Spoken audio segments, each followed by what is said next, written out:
In the annals of true crime, some stories stand out not just for their brutality, but for the intricate web of deception and emotion that surrounds them. My name is James, and today we're going to look at another terrible case. This chilling case, which played out in the early 2000s, captivated the nation and left many pondering the dark recesses of the human psyche. Kristin Rossum was a seemingly bright young woman. Born in 1976, she grew up in Claremont, California, and was known for her intelligence and charm. Kristin excelled academically and eventually pursued a degree in biochemistry. Her accomplishments led her to a promising career as a toxicologist at the San Diego County Medical Examiner's Office. However, beneath this facade of success lay a troubled soul. Kristin struggled with drug addiction, which would later play a pivotal role in the events leading up to Gregory de Villers' death.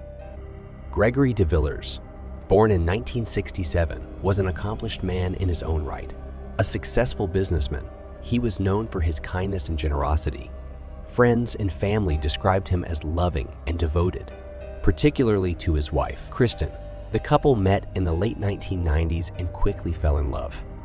They married in 1999, and by all outward appearances, they had a happy, albeit ordinary, life together. But behind closed doors, their relationship was far from perfect. The events leading up to the murder. By 2000, cracks were beginning to show in Kristin and Gregory's marriage. Kristin's drug addiction had resurfaced, causing tension and strife between the couple. Despite Gregory's best efforts to help his wife, their relationship continued to deteriorate. In addition to her addiction, Kristin had begun an affair with her boss at the medical examiner's office, Dr. Michael Robertson. This extramarital relationship only added to the strain on her marriage. On November 6, 2000, the situation reached a breaking point. Gregory de Villers was found dead in the couple's apartment. The initial suspicion was that he had committed suicide, but as the investigation unfolded, it became clear that something far more sinister had occurred. The investigation. Gregory's death was initially ruled as a suicide due to the presence of a suicide note and the discovery of fentanyl, a powerful opioid, in his system. However, his family and friends were adamant that Gregory would never take his own life. Their persistence prompted a closer look at the case. The investigation revealed several crucial pieces of evidence that pointed to Kristin's involvement in her husband's death. Notably, it was discovered that the fentanyl found in Gregory's system was the same type used in the medical examiner's office where Kristin worked. Furthermore, security footage showed Kristin making multiple visits to the office on the day of Gregory's death, raising suspicions about her activities. Kristin's affair with Dr. Robertson also came to light, providing a possible motive for the murder.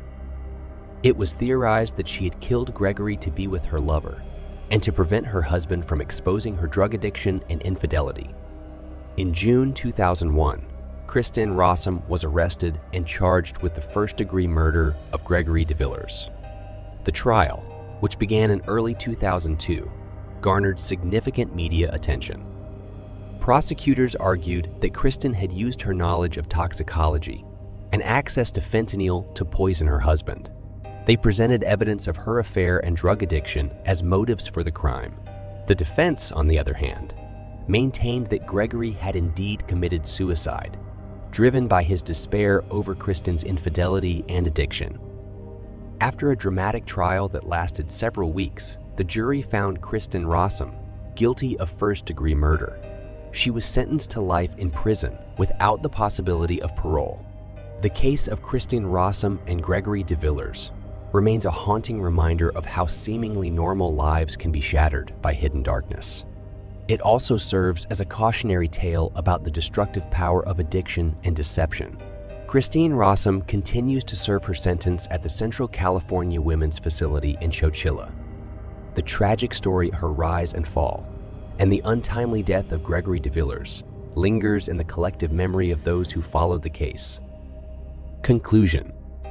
The murder of Gregory de Villers by his wife, Kristin Rossum, is a story that underscores the complexities of human relationships and the devastating impact of addiction and deceit.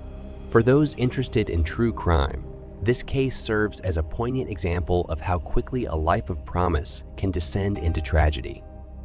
To stay updated on more true crime stories and insights, make sure to subscribe to our channel. Share your thoughts and comments below. We'd love to hear your perspective on this haunting case.